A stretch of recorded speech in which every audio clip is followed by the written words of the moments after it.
São 4 os maiores erros que podem fazer você perder dinheiro na bolsa em 2023 ou fazer você deixar de ganhar muito dinheiro por conta de questões muito simples, mas que talvez você não consiga perceber diante do turbilhão de informação que você vem por aí, diante das construções que você já tem em mente de como que você tem que investir. Mas eu, depois de uma análise bem aprofundada dos principais erros que os meus alunos que já investiam cometiam, eu decidi fazer um vídeo, gravar esse vídeo completo para você mostrando os principais erros que você pode cometer em 2023 sem perceber que vão ou te fazer perder dinheiro ou roubar muita rentabilidade futura sua, por conta de você não aprofundar como deveria na análise do cenário econômico e da bolsa. Só antes de eu começar a te mostrar esses pontos cegos, esses erros, quero te fazer um pedido muito importante para você que já acompanha meus vídeos, meus conteúdos por aqui e sabe do valor do aprofundamento que a gente tem, sabe do profissionalismo que a gente tem em cada conteúdo que a gente produz, tá? Aqui eu peço para você toque agora aqui embaixo em gostei. Por quê? Isso é muito importante para você motivar a minha equipe, é uma moeda de troca frente a todos os conteúdos de mais de 1 hora que você vai receber aqui, tá? E é uma forma de a gente conseguir chegar a mais pessoas e ajudar mais pessoas, né? Quando você toca em gostei, você valoriza o nosso trabalho, motiva a gente e além disso você diz para a rede social, ó, manda para mais pessoas esse conteúdo porque ele é bom. Então se você já conhece o nosso trabalho, se você acompanha, toque embaixo em gostei porque isso vai ajudar a gente principalmente nesse momento do início do vídeo, certo? E aí o vídeo alastra, a gente consegue ajudar mais gente. Você que está chegando agora, primeiro vídeo que está assistindo, deixa para depois, aí você vê se o conteúdo faz sentido para você, se é bom, tá bom? Vamos entrar no tema do nosso vídeo de hoje então. Vou partir do pressuposto, tem um erro zero, vou partir do pressuposto que você já sabe que você tem a necessidade de investir na bolsa. Então o erro zero seria não investir na bolsa de valores, mas eu quero realmente tratar daqueles erros ao investir. Então vou partir do pressuposto que você já tem a ideia na cabeça que, poxa, a renda fixa ela pode estar rendendo um pouco mais agora, só que a inflação também está maior agora. Logo, o seu ganho acima da inflação, ele é muito pequeno, ele é muito reduzido, né? E aí acontece que se você ficar somente na renda fixa, você não consegue alavancar resultado e você efetivamente vai ficar travado, né? A inflação vai bater em 6% ao ano, 10% ao ano, mais ou menos nessa média que a gente tem nos últimos anos, você vai estar com ganho de quanto? De 12% talvez, e aí você fica com ganho de 4, 5, 6% acima da inflação, bastante baixo, certo? Ao mesmo tempo que talvez o seu custo de vida cresça numa velocidade bem maior do que a inflação oficial, porque a inflação oficial é uma média que pega realidades de pessoas completamente diferentes, né? Então, para você conseguir alavancar resultados, sem dúvida você precisa investir na bolsa de valores. Mas, a partir do pressuposto que você já tem em mente a ideia e quer investir na bolsa, já investe ou está começando a investir, o primeiro erro que eu considero gritante é você não investir em fundos imobiliários. Porque você acha que o rendimento é baixo, porque você acha que você vai ganhar menos dinheiro do que investindo na bolsa, do que investindo em ações, que são os investimentos mais famosos, mais conhecidos da bolsa. Eu quero perguntar para você agora, que você mande, eu vou pedir que você mande nos comentários aqui embaixo, você investe em fundos imobiliários, sim ou não? Manda para mim, invisto ou não invisto? Manda para mim nos comentários, invisto ou não invisto? Para eu saber se você investe em fundos imobiliários ou não. Por quê? Tem muita gente que tem essa crença de que não faz muito sentido você investir em fundos imobiliários porque fundos imobiliários rendem pouco, porque fundos imobiliários talvez são o conto do vigário, porque fundos imobiliários não têm o potencial de rentabilidade das ações. Só que quando a gente para olhar os dados e a gente para entender a função de cada investimento, a gente vê que investir em fundos imobiliários faz com que você consiga ter resultado que as ações não conseguem te proporcionar e faz com que você consiga, inclusive, alavancar resultado. Não vou acabar mostrando aqui hoje para vocês, mas a gente já fez um estudo dentro do método, né? Dentro do método Investidor Sempre em Alta, que a gente ensina basicamente como você faz para lucrar nas altas e nas quedas da bolsa, eu vou te mostrar vários dados aqui agora. A gente já testou formar a Magar. O que é a Magar? É o nome da carteira de investimentos, o nome da combinação de investimentos que faz com que a gente consiga lucrar nas altas e nas quedas da bolsa. Existe a Magar Brasil, que faz com que a gente consiga ter esse resultado no Brasil, e existe a Magar Internacional, que faz com que a gente consiga ter esse resultado no exterior também, tá? Mas basicamente, deixa eu trazer a realidade da Magar Brasil. A gente já testou pegar e fazer backtests. O que são backtests? É você pegar o que aconteceu na história, no passado, e você ver e traçar carteiras teóricas. Bom, se eu tivesse investido numa carteira com fundos imobiliários, e se eu tivesse investido numa carteira sem fundos imobiliários, durante vários períodos de tempo, vários traços, períodos, vários momentos específicos e um histórico de longo prazo. E aí você vê o que te deu um maior retorno e a partir desse resultado que você tem dessa análise que você faz, você busca encontrar justificativos, você busca encontrar qual é o embasamento, se há um embasamento, se não é só uma coincidência. E a gente já testou vários backtests, a gente está sempre testando, rodando backtests para tentar aperfeiçoar o método e vira e mexe, hora e outra a gente está sempre aperfeiçoando, atualizando as aulas, tá? Então está sempre conteúdo atualizado, a gente tem mais um módulo extra para liberar agora, que nem foi prometido, realmente conteúdo extra que a gente vai colocando com o objetivo de fazer os nossos alunos gerarem mais resultado. Mas a gente já testou carteira com e sem fundo imobiliário. E as carteiras com muito fundo imobiliário performavam pior do que as carteiras sem fundo imobiliário. Só que as carteiras sem fundo imobiliário performavam pior do que uma carteira com uma dose específica de fundos imobiliários. Ou seja, com uma dose menor do que eu tenho em ações, mas precisa ter o fundo imobiliário ali, porque o fundo imobiliário ele tem uma função dentro da Magar muito valiosa, que é a de gerar rendimento mensal isento de imposto de renda e, na maioria dos períodos de tempo, que não é nesse mês e talvez não seja nos próximos 6 meses, mas no futuro provavelmente vai acontecer, eu vou falar um pouquinho sobre isso, a gente tem um retorno equivalente à rentabilidade da renda fixa ou até mais, podendo chegar 1,5 até o dobro da renda fixa isento de imposto de renda, quando na renda fixa tem que pagar imposto de renda ainda. Então, como você recebe o mesmo valor todo mês, você consegue aproveitar oportunidades que surgem todo mês. Todo mês você tem ações de excelentes empresas que estão despencando por algum medo, algum ruído, alguma especulação. E aí você consegue todo mês, por mais que você faça um aporte, você pega uma parte da sua renda e você aporte, você consegue aumentar esse aporte para aproveitar mais essa oportunidade que surgiu. Então imagina que no mês de janeiro, a ação do Bradesco despencou por conta lá do caso das Americanas. É só um exemplo, tá? Não precisa contrastar. Ah, não, Vinícius, não foi em janeiro. Digamos que foi em janeiro. A ação despencou. Poxa, agora você tem o rendimento do fundo imobiliário mais o seu aporte, se você faz aporte. Se você não faz aporte todo mês, é ainda mais importante você ter fundo imobiliário. Porque você pega esse valor, aproveita essa oportunidade do Bradesco. Aí, em fevereiro, o que aconteceu? O Banco do Brasil caiu pra caramba por conta de uma especulação, de uma ingerência política. Vai lá e você compra o Banco do Brasil com talvez o valor do seu aporte, mais o rendimento do fundo imobiliário. Então, acontece que você consegue pegar esse rendimento, que já tem um rendimento legal, tá? O rendimento do fundo imobiliário, e consegue aproveitar oportunidades todo santo mês. Ou com um volume de recurso que você não teria se você não faz aporte, ou com um volume de recurso ainda maior do que o aporte que você faz. E isso, com o tempo, vai catapultando a sua rentabilidade. Tá? Agora, além dessa questão do pertencimento ao método, dentro do método, fazer sentido você investir em fundo imobiliário, não muito, mas uma dose específica, a gente consegue pegar vários dados, tanto no Brasil quanto no exterior, que nos mostram que, poxa, talvez fundo imobiliário não seja algo nocivo para sua rentabilidade. Talvez faça muito sentido você investir em fundo imobiliário. E é isso que eu quero te mostrar aqui agora. Olha só, vou pegar uma representação e vou abrir algo para vocês que eu acho que eu nunca abri aqui, tá? Nunca abri. Isso aqui é um material que a gente produziu para a Mentoria Lince. O que é a Mentoria Lince? É a especialização contínua dos investidores sempre em alta, tá? Então, basicamente, o primeiro passo para você se tornar meu aluno é você entrar no programa Investidor Sempre em Alta, que é o meu programa de acompanhamento completo, onde você aprende do zero como lucrar nas altas e nas quedas da bolsa no Brasil e no exterior, tá? Depois, você tem a possibilidade de continuar o seu aprendizado e entrar numa especialização contínua dos investidores sempre em alta, onde está a elite dos investidores sempre em alta, que é a Mentoria Lince, tá? Que é uma mentoria que eu tenho, onde tem um grupo pequeno de investidores sempre em alta. A gente nunca deixa entrar muita gente, porque esse pessoal tem um contato frequente, diário, diretamente comigo, então a gente está sempre trocando e trazendo inovação para os investidores sempre em alta mais comprometidos. A gente produziu agora, no mês passado ou nesse mês, um material sobre, especificamente uma mentoria inteira, a mentoria 067, sobre REITs, tá?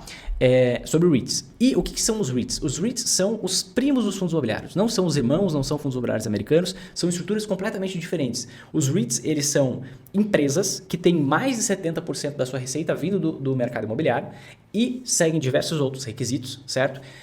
E por conta disso, eles têm uma vantagem tributária e eles são categorizados como REITs, tá? E aí, basicamente, esses REITs, eles têm o dever de distribuir mais de 90% do seu lucro líquido para os acionistas dessas empresas, né? O que é muito similar ao que acontece com os fundos imobiliários, né? Porque são empresas que atuam no mercado imobiliário, geralmente compram imóveis, colocam esses imóveis para alugar e pagam um rendimento mensal, trimestral, vai depender do REIT.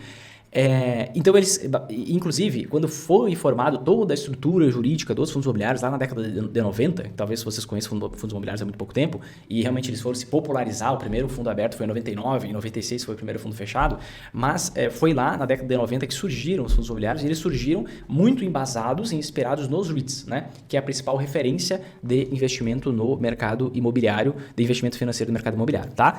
E aí o que acontece? Quando a gente pega os REITs que tem muito mais histórico do que os fundos imobiliários no Brasil, para a gente pegar fundo imobiliário com liquidez na bolsa, a gente vai pegar 2010 para frente, né? Senão a gente vai estar concentrado, e na verdade sim, para pegar uma diversificação de fundos imobiliários, a gente vai pegar de 2017, 18 para frente, porque antes era muito concentrado em poucos fundos imobiliários, né? Mas quando a gente pega, por exemplo, e faz uma comparação, olha que doido, faz uma comparação de 1971 até 2019, para a gente tirar as distorções da semana do álcool gel e tudo que veio depois dali, e a gente olhar, poxa, qual é a rentabilidade média anual, tá, das ações norte-americanas em média? e a gente pega a representação pelo índice das ações norte-americanas, que é o S&P 500, tá? A gente compara com o Nareit All Equity REITs, que basicamente é um índice que vai medir qual é a rentabilidade média de todos os equity REITs, que basicamente são fundos imobiliários de tijolo. O que são fundos imobiliários de tijolo?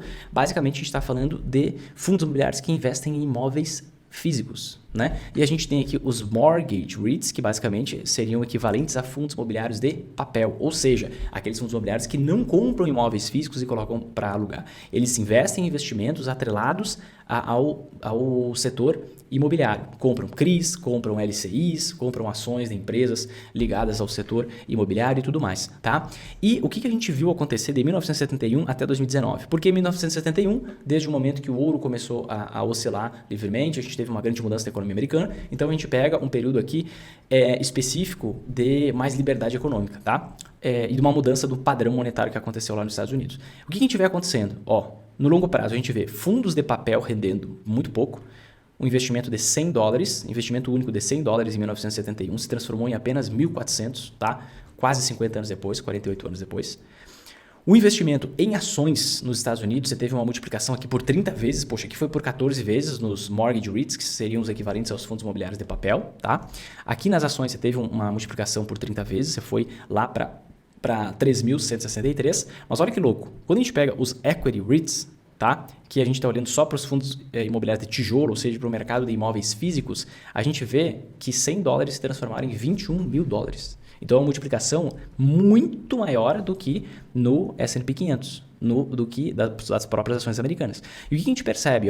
Os equity REITs, esses equivalentes aos fundos imobiliários de tijolo lá nos Estados Unidos, eles tiveram um retorno anual de, em média, 12% em dólar ao ano, tá? 12% ao ano em dólar, o que seria equivalente a uma inflação mais 12%, porque o dólar e a inflação andam muito juntos, tá? Enquanto a gente teve no S&P 500, ou seja, nas ações norte-americanas, um retorno anual aqui nesse período de aproximadamente 7% ao ano. Então, um retorno muito substancial dos REITs. Ah, Vinícius, mas os REITs eles têm uma capacidade de crescimento maior que os fundos imobiliários porque os REITs são empresas e não fundos imobiliários. Eu sei, eu estou abrindo isso aqui para vocês. Entretanto, você não pode ignorar uma multiplicação de 7 vezes mais. Entende? E aqui a gente tem mais histórico para analisar esse setor, esse mercado. Aí você pode dizer, poxa, Vinícius, mas depois de 2008 as taxas de juros ficaram muito baixas lá fora. É por isso que você tem toda essa valorização dos imóveis, porque a taxa de juros dos Estados Unidos foi para zero e ficou em zero praticamente até 2020. Durante poucos períodos teve uma taxa de juros um pouco maior. Isso ajudou o mercado imobiliário. Sim, ajudou. Olha o quanto subiu o mercado imobiliário. Entretanto, também ajudou as ações, porque as empresas cresceram muito por conta dessa taxa de juros zero lá nos Estados Unidos. Mas, independente disso, se a gente pegar praticamente qualquer fração do tempo, a gente vê os equity REITs valorizando mais do que as ações nos Estados Unidos. Então, é algo nada desprezível. Ah, Vinícius, você pode ter na cabeça, Vinícius, mas eu achava que esse mercado imobiliário rendia menos, hein? Poxa, mas olha só, você está pegando aqui um prazo de tempo muito longo. Se você está pegando um prazo de tempo muito longo, não acredito, quero saber na atualidade. Tá bom, vamos pegar um prazo de tempo um pouco mais curto, tá? E a gente vai pegar o REIT, que basicamente é o Dow Jones Equity All REIT. Então, basicamente, são todos os REITs negociados no índice Dow Jones e a gente compara com o S&P 500, que são as ações. Então, você vê aqui a valorização e desvalorização dos REITs listados no índice Dow Jones e você tem aqui das ações norte-americanas, tá? Desde ali de 2000 para frente, até agora. Até 2023. O que você consegue perceber? Em todos os períodos, tá? Você consegue ver uma valorização dos REITs superior ao das ações americanas, tá? E Vinícius, poxa, mas você está falando que os REITs são diferentes dos fundos imobiliários. Será que eu posso confiar? Eu trago vários dados. São investimentos sim diferentes, tá? Os REITs têm uma capacidade de crescimento maior que os fundos imobiliários, entretanto a rentabilidade é muito superior quando a gente analisa qualquer prazo, qualquer momento, tá? Esse aqui é um gráfico que eu vou mostrar depois para vocês. E aí você pode pensar, Vinícius, mas qual é a realidade aqui no Brasil? Qual é a realidade brasileira? Eu quero saber o cenário brasileiro, quero saber o cenário no Brasil. Qual o rendimento dos fundos imobiliários comparado com das ações? As ações não valorizam mais que os fundos imobiliários? Vamos pegar, vamos contrastar, tá? Vamos contrastar. Deixa eu ver aqui. Olha aqui. Compartilhando a tela com você. O que você vê aqui nesse gráfico na minha tela? Você está vendo na linha azul o índice Bovespa. Quem é esse tal do índice Bovespa? É o índice que calcula a rentabilidade média das ações do Brasil. Então, se essa linha está indo para baixo, essa linha azul, os preços das ações estão caindo. Se essa linha azul está indo para cima, os preços das ações estão subindo. Na cor verde, você está vendo agora o IFIX, que basicamente é o índice de fundos imobiliários que a gente tem aqui no Brasil. E a gente tem o IFIX aqui, dados históricos desde 2012. Então, vamos pegar aqui, Deixa eu ver para pegar bem certinho. Desde o início até hoje, o que a gente vê acontecendo? Olha que loucura. Primeira conclusão. O IFIX, o índice de fundos imobiliários, rendendo acima das ações. Esse é o primeiro ponto, tá? Nesses praticamente 10 anos. Além disso, a gente vê uma volatilidade muito menor nos fundos imobiliários do que nas próprias ações, que acabam oscilando muito mais. Então, o fundo imobiliário, ele não é aquele cara que rende pouco. Ele não é aquele cara que vai ficar um marasmo. Ele é um investimento que, além de te dar o retorno mensal isento de imposto de renda, que muitas vezes é equivalente ou maior que a rentabilidade da renda fixa, e daqui a alguns anos vai voltar a ser, e se você entrar antes, você pega toda a valorização, daqui a pouco eu vou te mostrar, toda a valorização dos fundos imobiliários, além de você ter esse rendimento mensal, você vai pegar esse rendimento mensal e ali não é o fim das coisas. Você vai pegar esse rendimento mensal e vai colocar ele para trabalhar. Como assim? Você vai pegar esse rendimento que você recebe recorrentemente, você recebe todo mês, certo? E você vai investir, vai focar onde é uma oportunidade naquele momento. Ou seja, em alguma ação que está caindo pra caramba e não faz sentido, é especulação de curto prazo, em alguma multiação que está desvalorizando pra caramba e você, tem noção de que você tem que aumentar a sua exposição para você ter a sua Magar bem ajustadinha. Então, absolutamente, qualquer ato de oportunidade que você vai aproveitar, que basicamente toda semana, todo mês surge pra gente, tá? Então, o que eu te mostrei aqui? Em prazos longuíssimos e em prazos mais curtos, em qualquer horizonte de tempo, lá fora, os REITs, que a gente tem uma base de dados, um histórico muito maior, rendem mais que as ações, inclusive. Aqui no Brasil, os fundos imobiliários rendem até um pouco mais que as ações, no prazo que a gente consegue analisar, que é basicamente um período de 11 anos, tá? E a gente tem outro ponto importante para analisar, né? O momento econômico que a gente se encontra hoje. O momento econômico que a gente se encontra hoje. Qual é o momento econômico que a gente está hoje? Momento de taxa de juros elevada. Momento de taxa de juros elevada. E nesse momento de taxa de juros elevada, a gente tem um governo que acabou de falar agora no exterior que o problema do Brasil é a taxa de juros elevada, que ninguém pega empréstimo com uma taxa de juros de 13,75% ao ano. Você tem um movimento, juros baixos já. Você tem gente lá pegando um totem do Roberto Campos Neto botando fogo. Você tem todo um movimento em prol da queda na taxa de juros no Brasil. Eu já fiz uma live 2 semanas atrás, falando justamente sobre isso. O próximo boom de alta da Bolsa pode vir com uma queda na taxa de juros. Quando que vai vir, Vinícius, uma queda na taxa de juros? Vai vir em 2025. No máximo. Por quê? O mandato do Roberto Campos Neto, atual presidente do Banco Central, ele vai até o final de 2024. Em 2025, alguém vai ser indicado, vai ocorrer uma sabatina super criteriosa lá dentro do Congresso e o Congresso vai aprovar, o Senado vai aprovar ou vai reprovar, né? Se você está na Terra, no planeta Terra, você sabe como é que as coisas funcionam no Congresso. E aí, basicamente, vai passar alguém indicado. Esse alguém indicado, sem dúvidas, vai ter como ideia econômica uma necessidade de redução da taxa de juros, na minha avaliação, né? Porque, basicamente, se ele não tiver essa ideia, já que essa é a ideia do atual governo, ele não vai ser indicado, né? E aí, o que vai acontecer em 2025? Uma queda na taxa de juros.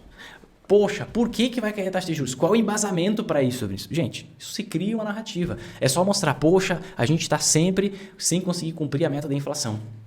A meta da inflação no Brasil é muito baixa para um país subdesenvolvido. Vamos ter que mudar a meta da inflação. Acredito que isso possa acontecer, até porque a gente já está há 2 anos, 3 anos sem conseguir bater a meta. Então, é só no mundo a inflação continuar um pouco mais elevada que você cria a narrativa perfeita para mudar a meta da inflação no Brasil. Para mudar a meta da inflação no Brasil. E aí, mudando a meta da inflação no Brasil, o que acontece? Já que a inflação não precisa ser tão mais baixa, podemos reduzir os juros. E está tudo certo, os juros vão reduzir. E se os juros reduzirem, o que acontece com o mercado imobiliário? O que acontece com o mercado imobiliário?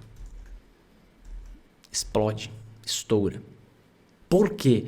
Basicamente, como que as pessoas compram imóveis? Como que as empresas compram imóveis? Por meio de financiamento. E aí, se cair a nossa taxa Selic, a nossa taxa básica de juros, o que vai acontecer com os juros dos financiamentos?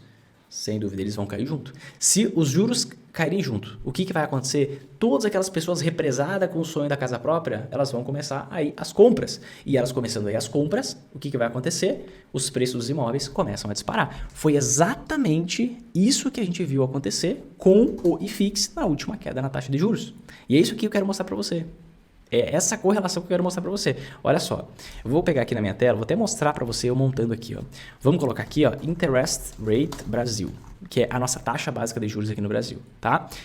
Qual foi o último ciclo de queda na taxa de juros? Foi de 2016, tá? Até, aqui a gente teve a interferência da semana do álcool gel aqui, né? Então, vamos pegar até o final de 2020. Então, de 2016 até 2020. O que aconteceu com o índice de fundos imobiliários? O que aconteceu com os preços dos fundos imobiliários? Eles valorizaram 145% por conta da queda na taxa de juros. E eu acabo de ver um comentário aqui embaixo do vídeo dizendo assim, ó, mercado de fundos imobiliários atualmente está ruim por conta dos juros. E aí eu te digo o seguinte, o mercado imobiliário está excepcional por conta dos juros. Excepcional para quê? Para aporte. Excepcional para quê? Para investimento. Porque os preços estão muito abaixo. Se você pegar a média dos fundos imobiliários, eles estão sendo negociados com cerca de 30% de desconto. Isso é praticamente você participar de um leilão de uma forma simples, só dando clique. Você consegue comprar imóveis de altíssimo padrão, alugados na sua maior parte, gerando o rendimento mensal, isento de imposto de renda, que vão gerar uma maior lucratividade para a sua Magar como um todo, a sua carteira de investimento que vai fazer você lucrar nas ações casas da bolsa, e você está pagando com 30% de desconto. Se você quiser vir e entrar daqui a algum tempo, depois que a taxa de juros começar a cair, o que vai acontecer? Você vai pagar 30%, 50%, 100% mais caro. Você entende? Então, é nesses momentos que a taxa de juros está alta que é o mais ideal para você se expor no mercado imobiliário. É o mais ideal para você se expor no mercado imobiliário. Faz sentido o que eu estou falando aqui para você? É extremamente relevante. Eu estou vendo muita gente que vai deixar de ganhar dinheiro porque não vai se expor ao mercado imobiliário, que é extremamente cíclico. Valoriza muito quando a taxa de juros cai e desvaloriza quando a taxa de juros sobe. Como a gente está no período de taxa de juros alta, o governo quer reduzir os juros. Existe um ambiente para ter uma narrativa perfeita sobre isso. Para conseguir reduzir os juros vão cair em 2025. A única possibilidade de juros não cair em 2025, na minha avaliação, é se tiver um impeachment. O que eu não sei se é viável, possível, correto, incorreto, é acontecer. Mas é a única maneira. Se não, vai acontecer em 2025, não tem dúvida. O que eu peço para você? Já valeu o vídeo aqui, né? Já valeu o vídeo aqui ou não? Toda essa ideia em torno dos fundos imobiliários. Então, toque embaixo em gostei se você não tocou ainda. Então, você não investir em fundos imobiliários, eu considero um grande erro. Uma coisa importante sobre o mercado imobiliário é que a economia acontece dentro dos imóveis. Então, não tem como o mercado imobiliário ele acabar. Muitos mercados podem acabar, podem ser disruptados, mas o mercado imobiliário não tem como acabar. Só se a gente virar um mundo de zumbi, igual em filme de inteligência artificial, de ficção, etc e tal, e a gente ficar tudo conectado a umas máquinas e virar uns imbecis completos que deixam de viver a vida para viver uma realidade virtual. O mundo inteiro, né? É a única possibilidade. Então, como a economia depende do mercado imobiliário, o mercado imobiliário se move de uma forma muito previsível, é totalmente cíclico, juro cai, mercado imobiliário bomba, etc e tal, uma exposição ao mercado imobiliário é muito importante, principalmente no momento como o atual, que a taxa de juros está convidativa para esse retorno. Para você ter retorno, obviamente, no médio e longo prazo, né? Você quer ter retorno amanhã, fica na renda fixa, Tesouro Selic para você e é isso que você tolera. Estou falando de retornos a médio e longo prazo substanciais, tá bom? Então, fechamos. Primeiro erro ao investir na Bolsa 2023 é não investir em fundo imobiliário. E agora vem um ponto importante que é uma pegadinha em relação a isso, tá? O segundo grande erro que eu considero que você pode cometer ao investir na Bolsa 2023 é você investir em fundos imobiliários de papel. Tá? Existem dois grandes grupos, dois grandes tipos de fundos imobiliários, que é fundos imobiliários de tijolo e fundos imobiliários de papel. Meus alunos sabem, podem falar aí nos comentários se alguém quiser. Desde sempre eu digo, não coloco um centavo em fundo imobiliário de papel. Ponto. Não estou falando hoje só porque está tendo essa crise de crédito, tem crise que estão deixando de pagar. Tudo isso eu já falava que podia acontecer. Vinícius, você tem o poder de prever o futuro? Não, gente. Eu sou tão ruim quanto vocês em prever o futuro. A gente é tudo meio parecido com um chimpanzé nessa arte de prever o futuro. Só que tudo que um profissional minimamente decente de finanças faz é analisar risco-retorno, risco-retorno. Quando a gente olha o retorno que a gente tem no fundo de papel, a gente vê que é uma porcaria. Só que a maioria não sabe nem olhar. Aí acho que é bom. E acho que é melhor que no fundo de tijolo. Quando a gente olha o risco, a gente vê que é pior ainda. A gente vê retorno mais baixo, retorno ruim e risco maior. Para que eu vou investir nesse negócio? Não faz sentido nenhum. Vinícius, você tá de sacanagem comigo. Tô vendo o fundo rendendo 20% no ano aí, enquanto os outros estão rendendo 10, 8. Vamos aprofundar, tá? Mas guarda isso, tá? Fundo de papel, na minha visão, é um grande erro você investir em fundo imobiliário de papel, tá? Uma coisa que eu quero mostrar para você aqui, pegando o cenário lá fora, no exterior, que a gente tem mais dados, a gente tem mais tempo de análise. Aqui no Brasil, o investimento em fundo imobiliário é muito recente, principalmente com liquidez, com o volume da negociação. Vamos voltar aqui para o nosso material da mentoria Lince. E você vê aqui, ó, olha só que louco. Aqui eu mostrei para você esse gráfico anteriormente para mostrar a diferença da rentabilidade dos equity REITs, tá, na linha azul, das ações na linha vermelha. Mas olha uma coisa interessante aqui sobre os mortgage REITs, que seriam os equivalentes aos fundos imobiliários de papel, que basicamente são fundos de investimento que vão investir em LCI, CRI, em ações de empresas ligadas ao setor imobiliário, ou seja, vão investir em investimentos financeiros ligados ao setor imobiliário, tá? E geralmente de renda fixa. Tá? Olha só, o retorno é o menor de todos, o retorno anual de 6% ao ano em dólar, tá? O que seria equivalente aqui no Brasil à inflação mais 6%. Tá? Que é mais ou menos o que você encontra hoje, né? Uns 12%, mais ou menos. Né? A nossa inflação média no longo prazo é 6% ao ano. Só que olha que louco, aqui você tem a volatilidade também nesse estudo. E você vê que, dentre todos esses tipos de investimento, a volatilidade dos fundos de papel é maior. Então você tem menos retorno e mais volatilidade. Menos retorno e mais risco de mercado. Volatilidade é risco de mercado. Isso é o que você tem no cenário lá fora, no exterior. E aqui, ó, você tem um estudo de longuíssimo prazo, também lá desde a década de 70, tá? Até aqui 2019, para a gente tirar todas as distorções aí da semana do álcool gel e de tudo que aconteceu depois dela. Nesse gráfico aqui, você vê um estudo, tá? Mostrando qual o retorno total de $100 investidos em REITs, certo? Americanos. Quando a gente contrasta os equity REITs, equivalente aos fundos de tijolo, e os mortgage REITs, equivalente aos fundos imobiliários de papel. E olha que loucura isso. De 72, você tinha colocado lá $100, e $100 se transformaram em mais de $17 mil. Nesse horizonte aqui de 72 a 2019. Mas, Vinícius, você tinha falado 21 aqui. É que aqui é de 71, tem um ano a mais, tá? Então, $17 mil nos equity REITs, ou seja, investimento em imóveis físicos. Quando você pega os mortgage REITs, o que acontece? Você transformou em menos de $2 mil. E aqui que vem a grande sacada. Por que isso acontece? Quando você olha aqui no Brasil e você vai lá fazer uma comparação, você vai pegar lá um fundo imobiliário. Eu vou até pegar aqui para contrastar para você. Ó. Deixa eu abrir aqui na minha tela. Você vai lá no Status Invest, aí você vai pesquisar um fundo imobiliário, você vai pegar lá um SG11, exemplo. Um fundo de logística, tá? E aí você vai ver, poxa, rende mais ou menos 10,48%, né? Não rende 10,48%. O dividend yield, ou seja, o rendimento que esse fundo pagou, foi equivalente a 10,5% do preço dele na bolsa. Aí você vai lá olhar um HCTR11, por exemplo. E aí você vai contrastar com um dividend yield de 29%. Esse aqui vai ficar distorcido, tá, gente? Porque ele desabou o preço, tá? O preço estava muito mais alto e aí ó, o preço chegou a 172 e agora simplesmente desabou para 46. Mas vamos pegar um outro aqui, o DEVA11 foi junto. Vamos pegar o MXRF11, tá? Que é o mais famoso, o mais conhecido, fundo de papel. Poxa, rende de 12% ao ano. Aí se você pegar o DEVA11 vai estar distorcido também. Deixa eu pegar o RPR aqui. Ó, 18%, 19%. E aí você diz, Vinícius, eu aprendi na escola que 18 é maior que 12. 19 é maior que 10. Como é que você me disse que 10 rende mais que 12? Como é que você me disse que 10 rende mais que 19? Eu acho que a gente estudou em escolas diferentes. Você pode estar me dizendo aí. Não. É que a sua visão está um pouquinho limitada. E eu preciso expandir, tá? E não leva mal. Não levar a mal isso que eu vou te falar. Você pega a experiência com o tempo, tá? Quando você analisa o rendimento de um fundo imobiliário, é uma análise muito superficial você olhar para o dividend yield, ou seja, por quanto você recebe mensalmente de aluguel. Por quê? Qual é a razão? Qual é o motivo? Porque você sempre tem que olhar o retorno composto, o retorno geral do investimento. Então, quando você vai investir numa ação, você não pode olhar só para o rendimento do preço, nem só para o rendimento dos dividendos. Você tem que olhar para ambos. Ah, não, eu só invisto em empresa que distribui mais de 10% de dividendo. Análise maluca. Sério, você não precisa nem de cérebro se você está fazendo isso. Você não está usando cérebro. Dá para alguém que não tem. Por quê? Você tem que olhar qual o retorno composto que você tem no investimento. Ou seja, a soma dos retornos que você tem. E quando a gente pensa num fundo imobiliário de papel, o que você está comprando? Você está comprando dívida. Você está comprando promessa. O que é uma LCI, um CRI? É dívida, é promessa de pagamento. Então você vai, na prática, tá? Emprestar dinheiro para uma empresa, ela vai te pagar esse valor mensalmente. E o seu retorno é só esse. Quando você está investindo num fundo imobiliário de tijolo, você está comprando propriedades imobiliárias. Vinícius fala num linguajar mais fácil. Você está comprando imóvel físico, poxa, você está comprando tijolo. E aí você tem o rendimento que vem do aluguel mensal, mais o rendimento daquele patrimônio imobiliário.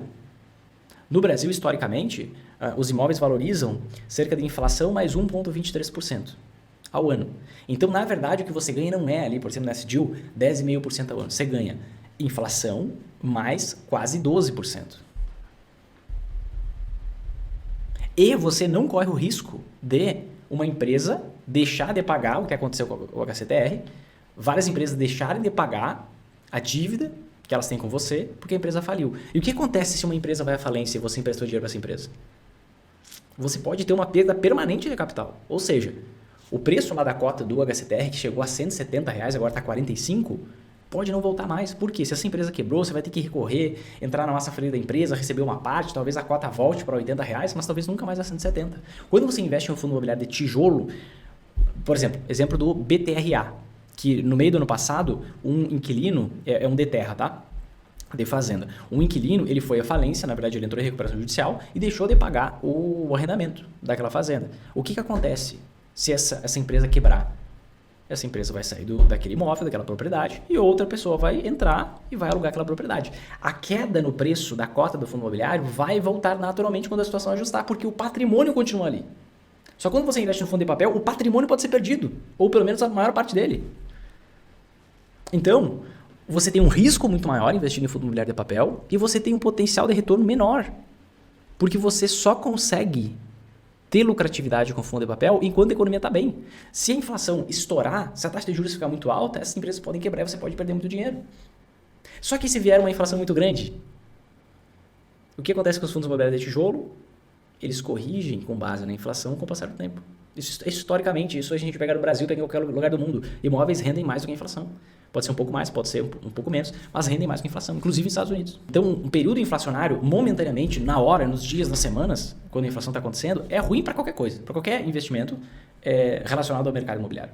Mas, com o tempo, os valores se ajustam. Com o tempo, assim que a economia voltar a crescer, a reposição da inflação vai acontecer. Então, você tem um investimento super frágil que se chama fundo de papel, com risco maior, com retorno menor, quando você pega principalmente outros países, que você tem mais histórico, você vê que o retorno é pífio perto do fundo de tijolo quando você olha o retorno composto. Você olha quanto vale o patrimônio, rentabilidade do patrimônio, mais rentabilidade do rendimento mensal. Aí você vê, caraca, por que eu vou me meter nesse negócio? Só para eu ter uma falsa sensação de segurança, porque é por isso que vocês investem em fundo imobiliário de papel. Para vocês terem uma sensação de segurança que o dinheiro está rendendo ali no curto prazo, porque vocês não sabem o que estão fazendo. Vocês estão brincando em investir e acham que vão ter resultado. Vinícius, mas me disseram para eu ir começando, não tem que começar nada. Você tem que aprender depois que você começar. Né? Vai dirigir na Avenida Brasil, começando a dirigir, pra você ver como é que é. A bolsa não perdoa. O mercado não perdoa. O mundo não perdoa. Você tem que entrar com conhecimento, ao invés de você ir entrando de qualquer jeito e muita gente está perdendo dinheiro. Então, fundo imobiliário de papel é um problema sempre. Por conta dessa questão lógica que eu te mostrei agora, mais risco, você pega lá fora, mais risco, menos retorno. Você pega em horizonte de tempo menor e horizonte de tempo maior, tá? E você tem agora esse cenário aqui no Brasil acontecendo. Que cenário? Ó, fundos imobiliários HCTR, DEVA11, VSLH11 lideram baixas e caem até 5%. Isso aqui foi num dia, né? A gente vê o HCTR caindo mais de 50%. Após inadimplência de crise, circuito das compras. E quando você vai olhar, e várias vezes eu mostrei para os meus alunos justamente o exemplo do HCTR, tá? Se você vai olhar aqui, ó, olha que loucura isso aqui, gente. O fundo imobiliário empresta dinheiro para essa empresa, tá? A IC Lima. Qual é a remuneração? Inflação mais 16%. Inflação mais 16%. Imagina, se você está emprestando dinheiro para alguém e esse alguém está te pagando inflação mais 16%, ou seja, em média 22% ao ano, a probabilidade dessa empresa não pagar é gigantesca. Qual empresa, talvez você não esteja muito dentro do mercado empresarial, tá? E do mercado de ações, mas qual empresa que tem uma margem de lucro bruta de 22%? Empresa grande, empresa multimilionária. É raro, não estou dizendo que é impossível, mas é raro, é difícil. Agora imagine no momento de crise a empresa ter 22% de rentabilidade, margem de lucro, para pagar a dívida. Se ela tivesse esses 22% de rentabilidade para pagar a dívida, o que acontece? Não sobra mais nada de lucro para a empresa. E a empresa pode começar a minguar por conta do efeito da inflação. Ela tem que pelo menos crescer a lucratividade acima da inflação. Ou em linha com a inflação. Então, quando você tem um retorno muito alto na renda fixa, você tem que parar e pensar, por que esse cara está pagando um juro tão alto? Ah, talvez é porque ninguém quer emprestar para ele, né? Porque o risco é muito alto. Entende? A renda fixa não tem muito mistério. Se tem mais retorno, é mais risco. É por isso que na renda fixa você busca o menor risco. O menor retorno mesmo. Não necessariamente o menor retorno, mas você busca o menor risco, porque ele não tem tanto potencial. Entende? Aí você vê aqui, ó, outros CRIs, ó, aqui, Gramado Parques. Comentei agora há pouco, que hoje eu estava em Gramado, com a minha filha dando pão lá pros patinhos, pras galinhas, enlouqueceu lá. Vocês podem ver nos meus stories do Instagram, tá lá. Pagando inflação mais 10%. Aí você tem um outro aqui pagando IGPM mais 16%. IGPM, historicamente, é mais alto que o IPCA. É o índice de inflação mais alto que a gente tem. Isso aqui vai dar mais ou menos 24% ao ano. Imagina contratar uma dívida, uma empresa, 24% ao ano. Outro aqui, ó, IPCA mais 16% é insustentável. É justamente esse que deixou de pagar. Então, você vê assim que tudo precisa dar muito certo para não dar errado quando você investe em fundo imobiliário de papel. Tudo precisa dar muito certo para não dar errado. Se qualquer coisa acontecer um pouco diferente, a economia ficar um pouco bagunçada, você já vai perder um caminhão de dinheiro. E aquela história, você ganha 5% a mais de dividend yield, de rendimento mensal, correndo o risco de perder 50% porque deu uma crise de crédito no Brasil. Entende? Ah, Vinícius, mas tem fundos imobiliários que rendem um pouco menos. Tem fundos imobiliários que, o MXRF11, que não rende 19%, ou seja, não tem um dividend yield de 19%, não paga um rendimento mensal de 19%. Ele paga 12%, então o nível de risco é menor. É menor, mas continua com a mesma lógica. Você não tem propriedade, você tem promessas de pagamento de empresas que podem falir. Quando você investe em fundo imobiliário de tijolo, você tem propriedade, você tem tijolo, você tem patrimônio sendo corrigido no longo prazo, com base na inflação mais determinado percentual. Então você tem um nível de risco muito inferior, muito reduzido, quando você investe em fundo de tijolo, que no retorno composto, no exterior você vê rendendo muito mais. Tá? No Brasil, recém surgiu um ETF um índice que calcula qual é o rendimento, tá, dos fundos imobiliários de tijolo. Ele é muito recente, tá? Ele surgiu ali, tem dados dele a partir de novembro de 2020. Então é um negócio extremamente recente, não tem nem como a gente tirar qualquer tipo de conclusão, tá?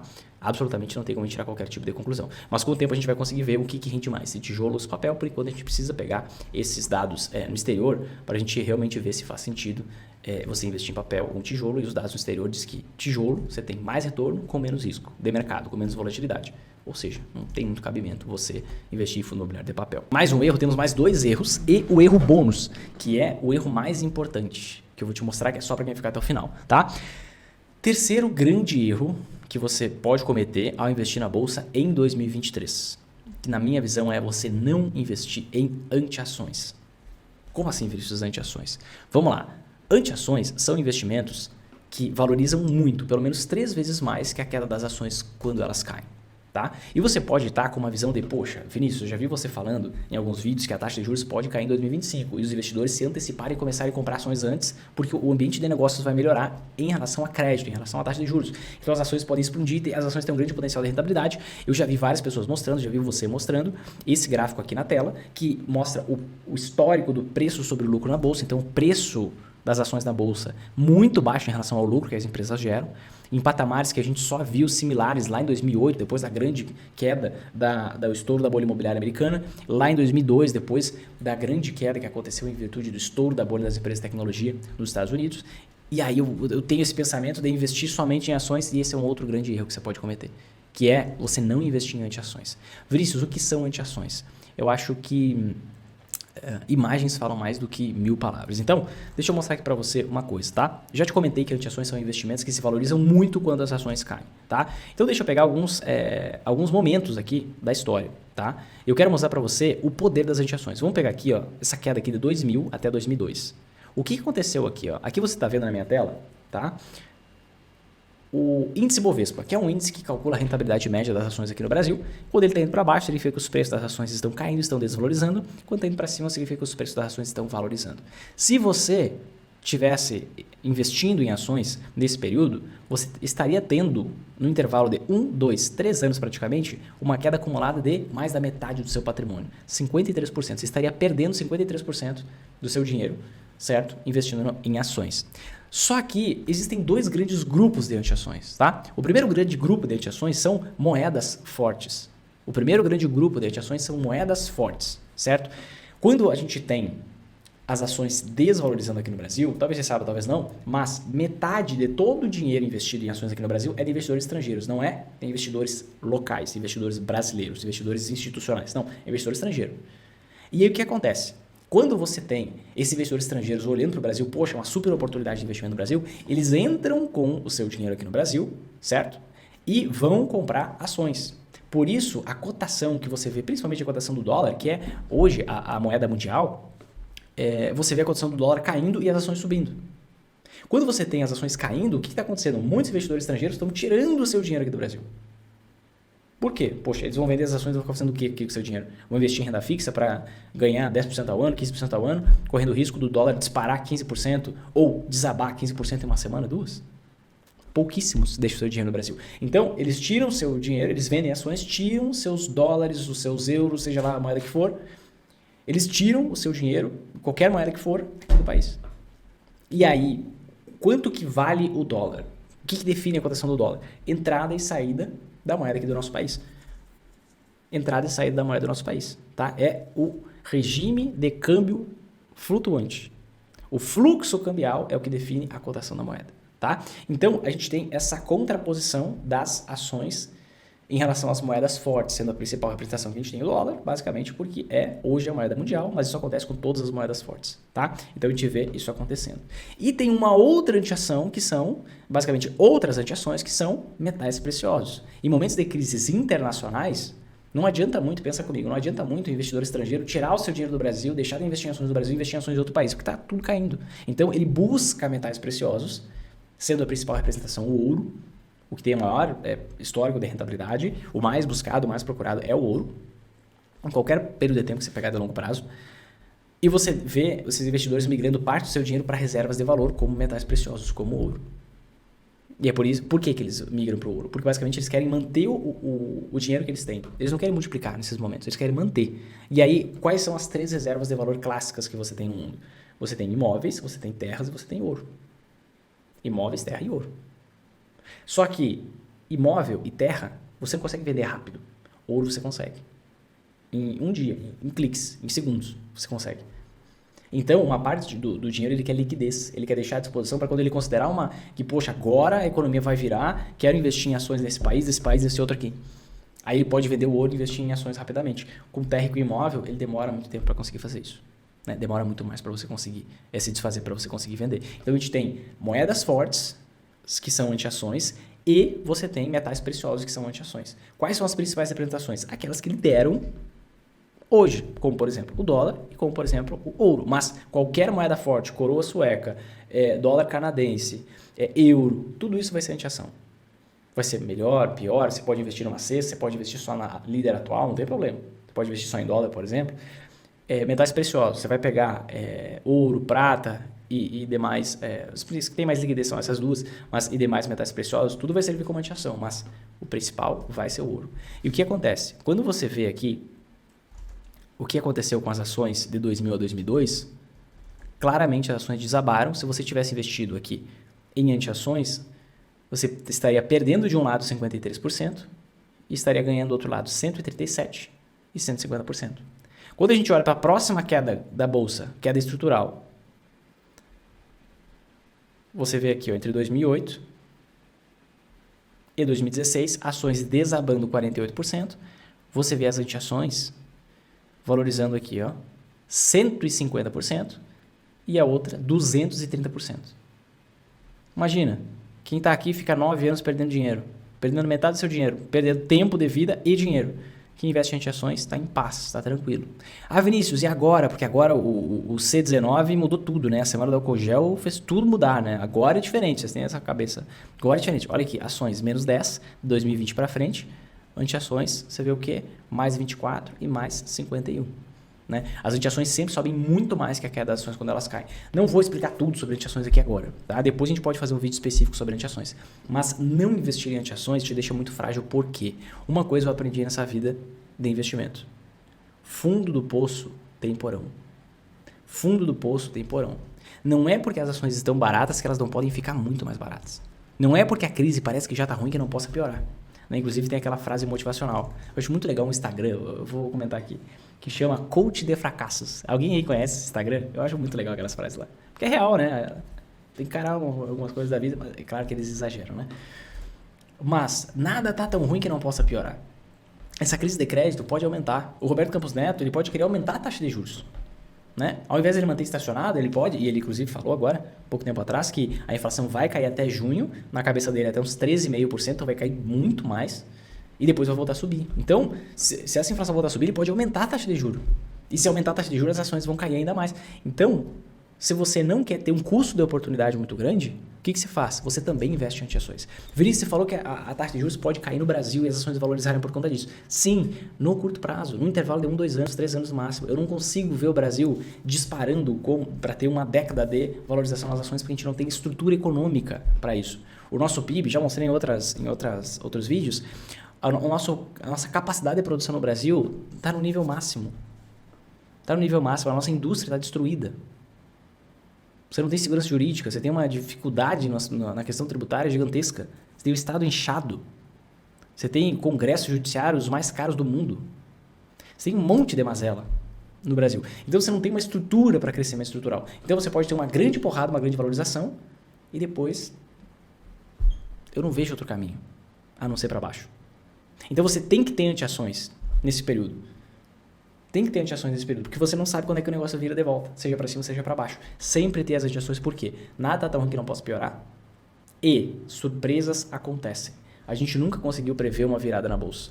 Não é hoje que a gente vai conseguir prever. Tenha muita ciência disso. Não investir em anti-ações é o erro que vai fazer com que você não consiga lucrar nas altas quedas da bolsa. Isso é no Brasil e isso é no exterior. Esse é o nosso terceiro erro, tá? Quarto erro. O quarto erro, e depois tem um erro bônus, que é talvez a maior sacada que você vai sair daqui hoje, é você não executar uma técnica simples, muito simples e altamente poderosa, chamada rebalanceamento. E eu quero que você me mande nos comentários, você já faz rebalanceamento? Sim ou não? Sim ou não? Você já faz rebalanceamento? Sim ou não? Manda pra mim, faço ou não faço, nos comentários, que eu quero saber. Faço ou não faço, tá? O que é o rebalanceamento? É uma técnica muito simples e altamente poderosa. Que todos os grandes investidores fazem e tem muita gente que tem a visão de que não tem que fazer, etc e tal, né? O que é o rebalanceamento? Olha aqui, eu mostrei para você, isso aqui são as ações de 2020 para frente, isso aqui são as anti-ações, os investimentos que, se usados na medida certa e da maneira correta, fazem com que você consiga lucrar nas altas e nas quedas da bolsa. Anti-ações nada mais são do que investimentos que valorizam quando as ações caem. Rebalanceamento é o quê? É a arte de manusear as ações e as anti-ações. É isso aí, a arte de manusear as ações e as anti-ações. Então, olha só, vamos pegar aqui esse período de tempo, de 2020 até 2023, tá? E a gente vê acontecendo o quê? Esse investimento se comportando de formas opostas. Concorda comigo? Então, quando um está caindo, ações estão caindo, anti-ações estão subindo. Quando anti-ações estão subindo, anti-ações subindo, ações caindo. Ações subindo, anti-ações caindo e vice-versa. Então, o que acontece? Para você conseguir se tornar um investidor sempre alto, você tem que lucrar nas altas quedas da bolsa. Para você conseguir lucrar nas altas quedas da bolsa, você precisa de ações e anti-ações. Agora, eu não vou ficar no 0 a 0 investindo em ações e anti-ações? Não. Primeiro porque as anti-ações rendem muito mais que a queda das ações. E as ações, quando sobem, rendem muito mais do que a queda das anti-ações. Tá? Mas você pode potencializar a sua rentabilidade fazendo o quê? Rebalanceamento. Que é o quê? A arte de manusear as anti-ações e o antídoto contra a ganância. O antídoto contra a ganância. Muitos investidores têm aquela cabeça assim, ó, vou comprar um investimento e ele vai estar subindo, dando uma porrada, eu vou colocar mais dinheiro, eu não vou colocar o lucro no bolso porque ele vai subir mais e você fica ganancioso, você acha que vai mais, e você não coloca o lucro no bolso. E quando você vê, você perdeu todo esse valor. Comentei numa live um tempo atrás, que eu tenho um dos meus alunos, mentorado inclusive também, que lá no passado, 2 anos atrás, ele investiu numa ação chamada Home, Indústrias Home 3. E aí o que aconteceu com a Home, ó? Foi exatamente, foi bem legal, ele estava na live inclusive. Ele comprou a Home aqui, ó, início de 2021, e ela dobrou, no intervalo de tempo assim de semanas. E ele ficou pensando, até mandou uma pergunta, poxa Vinícius, comprei a Home e ela disparou, ela dobrou, foi bem aqui no início do ano. Será que eu vendo essa ação, faço o rebalanceamento ou não? Que é vender uma parte, rebalanceamento é vender uma parte do seu investimento. E o que eu falei? Segue o método. Eu sei que está subindo pra caramba, eu sei que você acha que vai subir ainda mais, eu sei, olha o cenário aqui, desde 2020 subindo assustadoramente, e o que aconteceu depois? O preço da ação foi para baixo do preço que ele tinha comprado. Ele teria deixado de ter 100% de lucro com essa ação, se ele não fizesse rebalanceamento. O rebalanceamento é o antídoto contra a ganância. Dá uma olhada aqui, o que é o rebalanceamento? É você escolher percentuais específicos para sua carteira de investimentos. Então, exemplo, tá? Vou dar só um exemplo aqui. Vou investir 33%, um terço do meu dinheiro em ações, um terço em uma antiação, outro terço em outra antiação. Isso aqui é um exemplo. Vinícius, o fundo imobiliário que você gosta, esquece por enquanto, é só um exemplo, tá? Para ficar fácil. E aí você decidiu, ó, que lá no início de 2020 você ia investir um terço do seu dinheiro numa antiação, outro terço em outra antiação, outro terço em ações. Passaram-se alguns meses, você vai lá e vê como é que estão esses percentuais. O seu dinheiro estava um terço em cada lugar, só que agora as ações desabaram e as antiações voaram. O que você faz? Poxa, eu tinha planejado investir um terço em ações, outro terço numa antiação, outro terço no outro. Mas agora, como as ações caíram pra caramba, a minha participação nas ações está em 20%. Eu queria 33%, que é um terço, né? E a cada antiação, eu tenho 40% do meu dinheiro em cada antiação. Estou com muito dinheiro nas antiações. O que você tem que fazer? Vender um pouco daquilo que está subindo e comprar um pouco daquilo que está caindo. Se você sabe analisar com critério, você compra sem medo, sabendo que é uma oportunidade. Você vai aproveitar as promoções da bolsa e vai comprar mais aquilo que está desabando e tem valor, porque você sabe analisar. Com qual dinheiro? O dinheiro do seu aportezinho? Não. O seu aporte, talvez mais o rendimento do fundo imobiliário, estou trazendo ele de volta aqui, e o lucro que você tem nas antiações, porque você tem mais dinheiro para aproveitar essa oportunidade e isso catapulta o teu resultado. Passaram-se mais alguns meses, o que você faz? Vai lá olhar de novo como é que estão os seus percentuais, né? Porque você começou com 33 em cada investimento, um terço em cada investimento, viu aqui que estava bem diferente, reajustou, voltou a 33 em cada investimento, vendeu um pouco das antiações, comprou um pouco de ações, passaram-se mais alguns meses, o que você vai fazer? A mesma coisa. Poxa, eu deixei X meses atrás um terço em cada lugar, agora eu vou ver o quê? Como é que dá esse percentual? E aí você vê que, poxa, as ações voaram. E as antiações deram uma corrigida, deram uma caída. E agora você tem, quem sabe, 50% do seu dinheiro em ações e você tem 25% de cada antiação. Tá errado. Você tem que vender um pouco de ações para você comprar um pouco mais de antiações, porque os percentuais estão errados. E quando você faz isso, o que acontece? Primeira coisa que você reflete, poxa, que legal que eu comprei mais ações a preços baixos, porque agora eu já tenho um lucro muito maior do que se eu tivesse ficado parado. Porque eu aumentei minha exposição às ações aqui. Então eu comprei mais barato. E agora eu vou ter um lucro muito maior. E que bom, aí você pensa, que bom que eu vendi as antiações lá em cima antes, porque agora elas deram uma caída. Então eu posso recomprar mais barato. Tive um lucro nessa operação aqui. E quando você faz isso consistentemente, você consegue ter um resultado muito superior à rentabilidade da renda fixa, muito superior à rentabilidade das ações individualmente, muito superior à rentabilidade das antiações individualmente. Inclusive tem um vídeo, o link está aqui na descrição, um vídeo que eu mostro como ter uma estratégia simples para você ter 43% de rentabilidade acima da média da bolsa. Porque de 2020 a 2023 foi isso que aconteceu com quem implementou essa simples estratégia. Investir em ações e antiações e fazer o rebalanceamento. Que é a arte de você lidar com as antiações e o antídoto contra a ganância. O antídoto contra a ganância.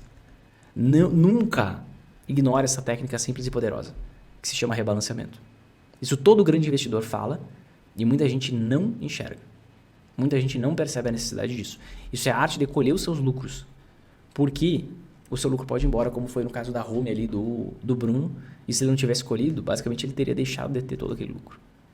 Entende? E isso faz com que a sua rentabilidade aumente muito com o passar do tempo. Porque você aproveita promoções, aproveita oportunidades para comprar mais ativos baratos, diminui o seu preço médio de compra de ativos de investimentos que realmente têm valor e faz com que nesses excessos do mercado, nessas porradas de valorização que acontecem, você consiga vender a preços bem mais elevados do que seria o mais normal. Porque dá uma grande porrada às vezes nos preços dos investimentos e depois volta. E aí você consegue vender em várias vezes num preço maior do que o que acontece depois desse retorno. Tá? Rebalanceamento, quarto erro. Vou pensar só para o caso de ações, tá? Não vamos pensar no caso de antiações agora. Vamos pensar só no caso de ações. Olha o que acontece com as ações. Você tem períodos de queda alta, queda alta, queda alta, queda. E no final você tem só queda. 12% de queda de 2020 para frente. Ou melhor, 10% de queda de 2020 para frente. Se você não faz rebalanceamento, o que acontece? Você deixa de comprar quando está barato e deixa de vender quando está caro. Ou seja, você deixa de ganhar muito dinheiro. Entende? As antiações amplificam esse movimento. O rebalanceamento surgiu lá no passado, décadas atrás, com ações e renda fixa. Quando as ações caem muito, você vende um pouco de renda fixa e compra ações mais baratas. Quando as ações disparam, você vende um pouco de ações e compra mais renda fixa. E você faz isso. As ações é uma otimização dessa estratégia que surgiu décadas atrás. Entende? Mas o rebalanceamento vai te ajudar muito a você ter um resultado maior, mais consistente, mais previsível e melhor, tá?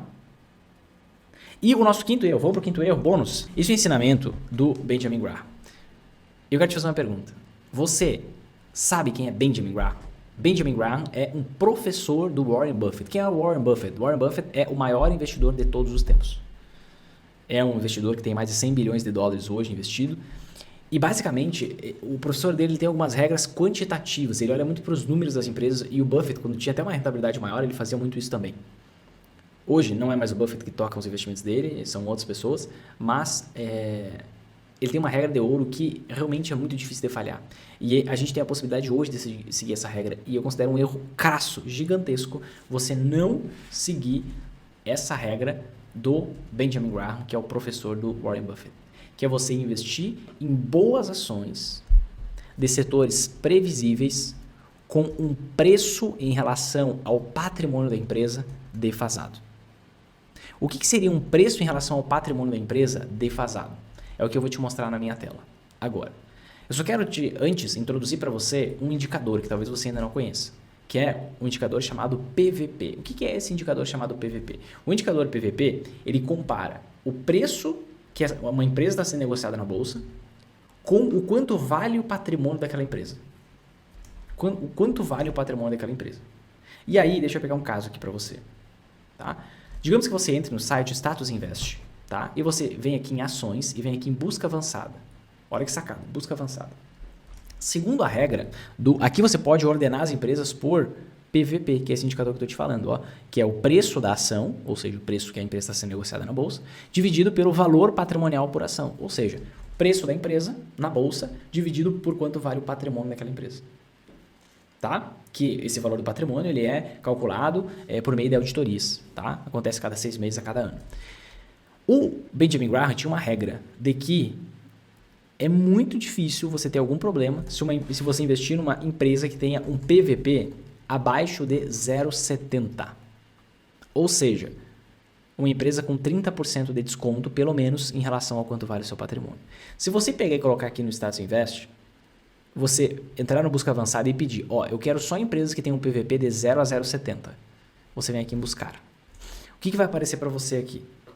Várias empresas, aqui está o PVP, várias empresas nessa situação. Olha aqui, você tem 5 páginas de empresas nessa situação. Empresas que, muitas aqui, eu tenho em carteira, tá? Eu tenho em carteira. Mas antes, o que significa uma empresa com PVP igual a 0,70, que é o caso da Neo Energia aqui? Significa que o patrimônio de uma empresa vale X, exemplo, 10 bilhões. 10 bilhões. Só que na bolsa ela está sendo negociada por 7. Ou seja, você paga 7 e leva 10 para casa. É isso que acontece. E aí eu coloco a minha questão em jogo. Se a empresa é uma boa empresa, ou seja, tem bons indicadores de rentabilidade e tem um endividamento controlado e está num setor previsível, é quase impossível desse negócio dar errado no médio e longo prazo. Não estou prometendo para amanhã. Tá? Vamos pegar um caso aqui? Adoro essa ação aqui. Não é uma recomendação para você, tá? Mas não vou pegar ela. Deixa eu pegar uma outra aqui. Sanepar. Tá? Vou dar um exemplo. Sanepar. Sanepar é a empresa de saneamento do Paraná.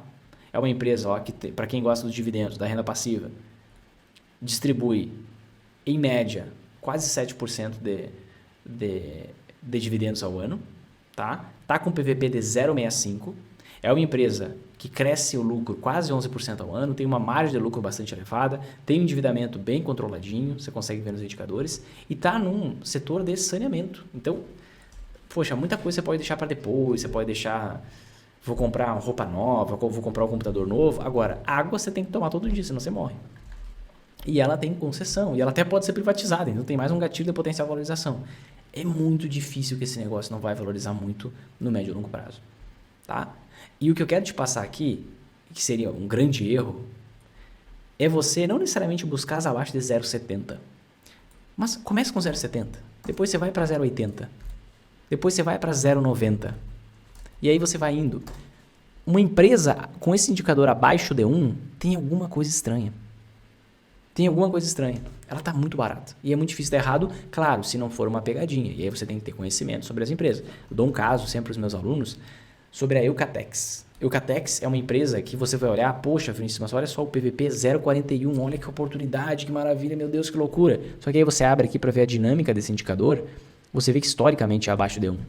Sempre foi. Diferente, por exemplo, de Sanepar. Deixa eu vir para Sanepar aqui. Opa, tá aqui aberto. Diferente de Sanepar.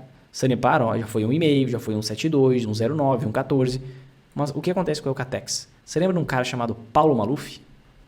Que acabou de pagar uma multa de 150 milhões, se não me engano, para a Prefeitura de São Paulo, por conta de todos os esquemas que se envolveu no passado.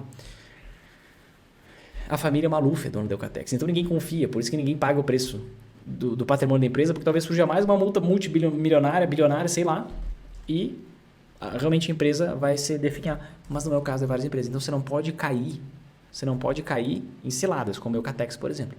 Mas convido você a dar uma olhada nisso.